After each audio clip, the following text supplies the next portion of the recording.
আসসালামু আলাইকুম। HSC 25 batch. So একটা কনফিউশন অনেকের মনে রিসেন্টলি আসছে আর কি, যে ভাইয়া আমরা ইঞ্জিনিয়ারিং বা ভার্সিটি কোচিং করব কিনা, ইঞ্জিনিয়ারিং কোচিং করলে আসলে এবার আমি পরীক্ষা দিতে পারবো কিনা। এই বছরের এই কনফিউশনটা অনেক মেজর ইস্যু আকারে দেখা দিছে। আমি অলরেডি এটা নিয়ে ভিডিও দিছি যে তোমাদের এই বছরের সার্কুলারটা কেমন হইতে পারে। মোটামুটি যদি আমার কথা তুমি ফলো করে থাকো, তাহলে 2018 সালের বুয়েটের যে সার্কুলারটা ছিল সেটার মতো সার্কুলার হওয়ার চান্সেস অনেক বেশি।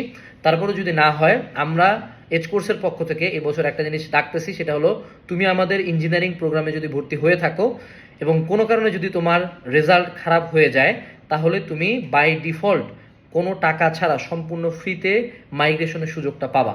সো কিন্তু ইঞ্জিনিয়ারিং প্রোগ্রামটা অবশ্যই নিয়ে নেবো, অর্থাৎ দুইটা কোর্স দিয়ে দিব না। ইঞ্জিনিয়ারিং প্রোগ্রাম থেকে তোমার অ্যাক্সেস রিমুভ করে মাইগ্রেশন করলে তোমাকে ভার্সিটি প্রোগ্রামে এনরোল করাই দিব। সো তোমরা যারা কনফিউশনে ছিলা, নির্দ্বিধায় আমাদের ইঞ্জিনিয়ারিং কোর্সে তোমরা ভর্তি হতে পারো। আমাদের ইঞ্জিনিয়ারিংয়ের প্যানেল এক একজনের এক্সপিরিয়েন্স 26 ইয়ার্স, 25 ইয়ার্স, 20 ইয়ার প্লাস। সো তুমি অবশ্যই নির্দ্বিধায় ভর্তি হতে পারো। এজ কোর্সের একটাই কথা, কমন আসবে, compact class, senior teacher panel, সব কিছু তুমি অনলাইনে পাচ্ছ। সো অন্য যে কোনো জায়গায় তুমি ভর্তি হও, কোনো সমস্যা নাই। সেই সাথে আমাদেরটাতে এখন তোমরা প্রি বুকিং করে রাখতে পারো, কারণ অনলাইনে অনেকে মাইগ্রেশনের সুবিধা দিচ্ছে না, হয়তো অনেকে মাইগ্রেশনের জন্য ছোট একটা চার্জ রাখতেছে।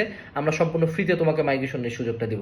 সো ইনশাআল্লাহ প্রি বুকিং করে ফেলো, এনরোল করতে থাকো এবং ওয়েবিনারের দিন দেখা হচ্ছে। আসসালামু আলাইকুম, টাটা।